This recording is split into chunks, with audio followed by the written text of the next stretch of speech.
Hey everyone, this is Vadim and Sergey back with you again this week to talk more about startups.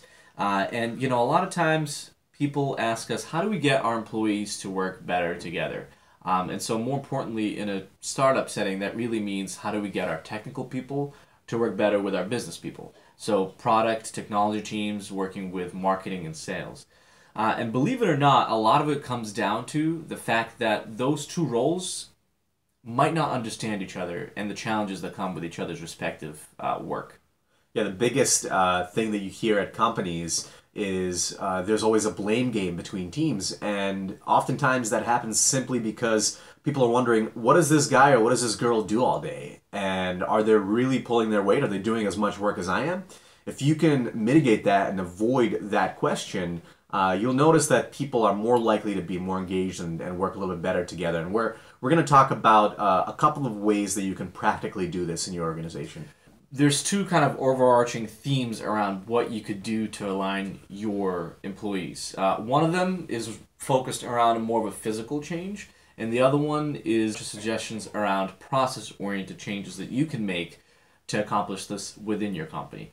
Some of the things that we already know and might be aware of is the fact that an open office environment can be very beneficial in getting people to be more fluid, talking to each other, having ideas collide together as well. A lot of companies have already moved away from having offices for all their employees or even having walls put up to separate their employees in cubicles. So if you haven't already done so, it's great to kind of break down those physical barriers to get your coworkers to start talking to each other a little bit more as well, to get a more intimate understanding of what they do day to day. I mean, it could be even as simple as instead of having your sales team or technology team on different floors or on opposite sides of the office, why not bring them a little bit closer together physically so they can get exposed to the work that they're doing day to day and the difficulties that each individual person is facing day to day. There's no way they can understand that unless they can hear what's going on physically, and that's why Vadim mentions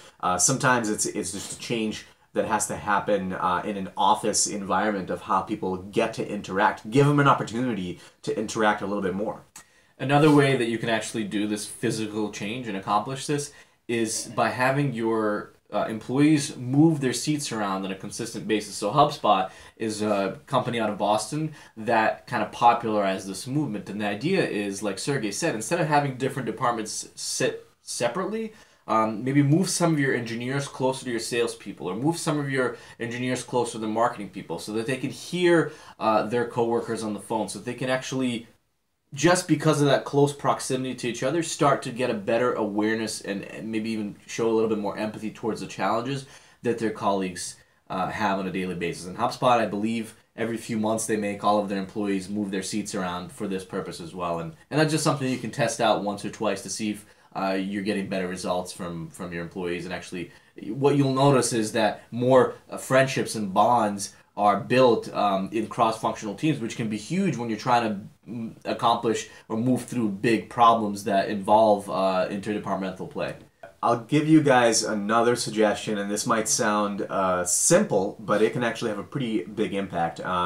Startup companies, early stage companies, they're known for throwing super fun happy hours, for example, on Fridays. But even bigger companies can do this, and it's not enough to just say, "Hey, here's a happy hour.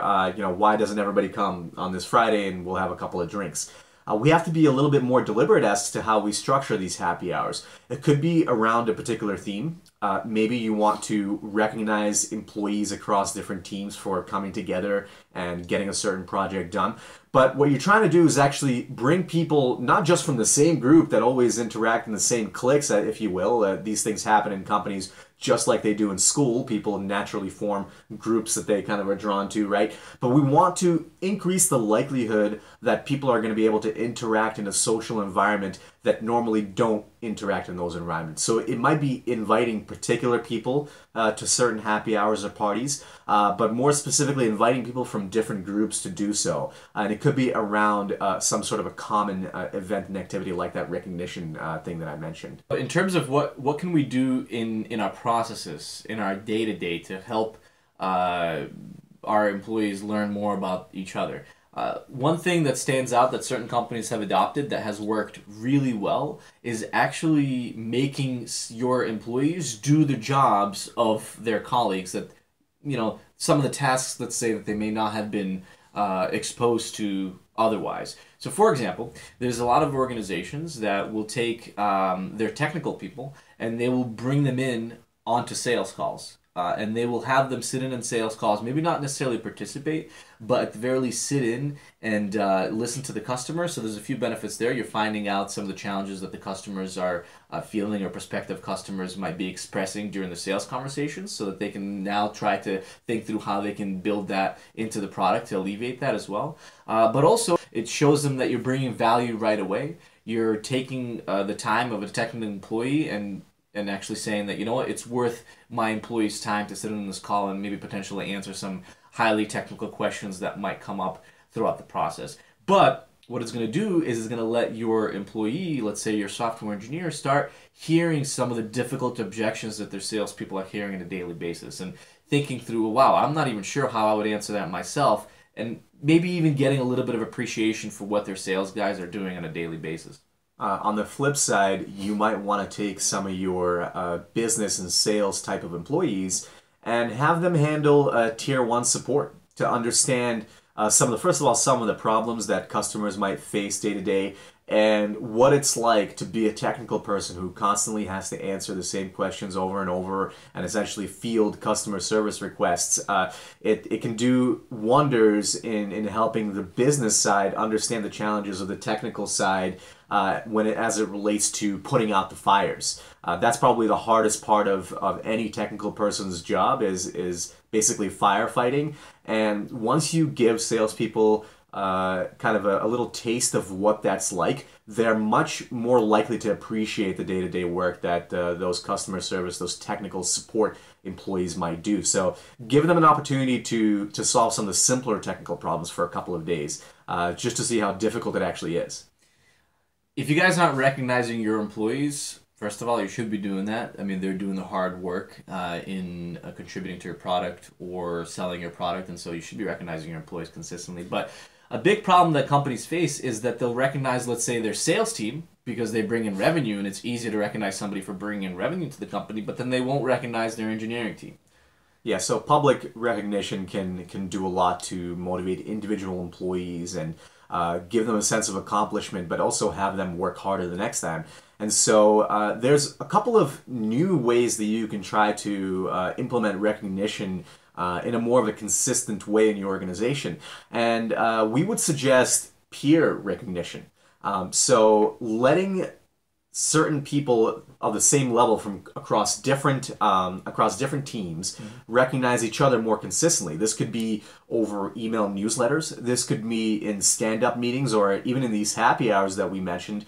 But instead of just having managers recognize employees for a job well done, why not encourage, for example, an individual engineer who might have had a salesperson who came to their rescue during a certain client interaction, recognize that person publicly. And as a manager, you might encourage this, let's say, in a one-on-one meeting when you're talking to these individual employees, or you might email them and give them ways to send quick emails to recognize people publicly by having kind of a little bit of a template that they can work off of. But consistently encouraging individual employees to do this with other employees is a great way to get engagement with the team. There's actually even tools out there to do it, recognition platforms. Globoforce, I think, is a big one, but there's startups as well. Like there's free technologies that you can use for employee recognition. We can mention some of those in the comments if you guys are interested. The last piece that we want to talk to you guys about is the frustration that a lot of employees feel when, let's say, they spend a ton of time in meetings and they walk away from the meeting and then it's like, okay, now what? A lot of times there's no clear direction set from that meeting, and the most important word here is accountability. Who's accountable for accomplishing what in that particular setting? And one of the ways that you can do that is by having either a manager or employee in every meeting be the person that's in charge of taking notes, right? Taking meetings, understanding who promises to deliver what, and maintaining that accountability throughout. And how do you do that? Well, at the end of the meeting, that person might send an email to everybody, the entire group that was present, They might also follow up with an email to the individual people that were responsible for certain tasks, and they might follow up with them, let's say once a week or once a month, to make sure that people are sticking to what they're promised that they would do. Oftentimes, animosity between teams happens when, for example, people feel like others are not pulling their weight. They're not accountable for the work that they've been assigned that they're supposed to do. And a very simple way of doing that is just by making sure you have one person that stays on top of those individuals. And that way, you're not going to have different people from different teams that are constantly pointing fingers and saying, hey, she didn't do what she was supposed to do, or he didn't deliver on this project in time, because there's going to be more consistent accountability built in. And I'm going to mention one more idea that we didn't talk about before. We talked about peer recognition, but what about peer mentorship? And you guys might have heard about this from certain organizations that you've been in, and it's oftentimes not done very well, but giving the opportunity for individual contributors to your organization, so not just team leaders, but the individual employees, to mentor and teach people across teams certain concepts that they might be an expert in. So for example,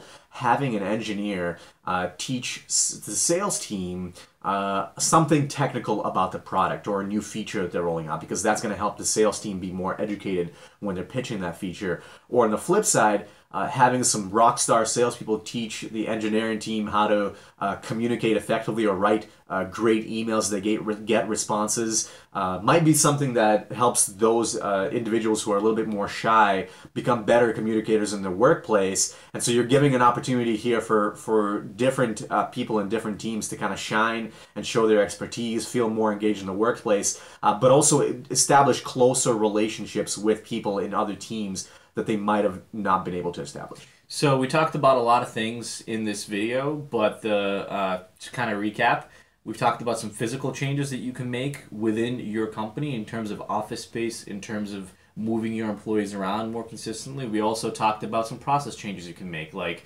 recognizing all of your employees, like having your employees trade places and actually take on certain responsibilities that they normally wouldn't be exposed to, by creating accountability around every type of meeting that happens within the company. You know, technologists, for example, figured out that Scrum is a great way to organize meetings, where you have, let's say, a Scrum Master that's responsible of pushing the meeting along. So why not apply this type of methodology that already works for tech meetings to every single meeting, and let's say strategy meetings as well, so to make sure that people are held accountable. So if you guys have any questions about some of the things we just talked about, or other ideas where we can engage different teams to work better together and really get behind the work that they're doing, please mention it in the comments. Please subscribe to the video so that you can see others like this, and we'll see you guys next week. Thank you. Thanks.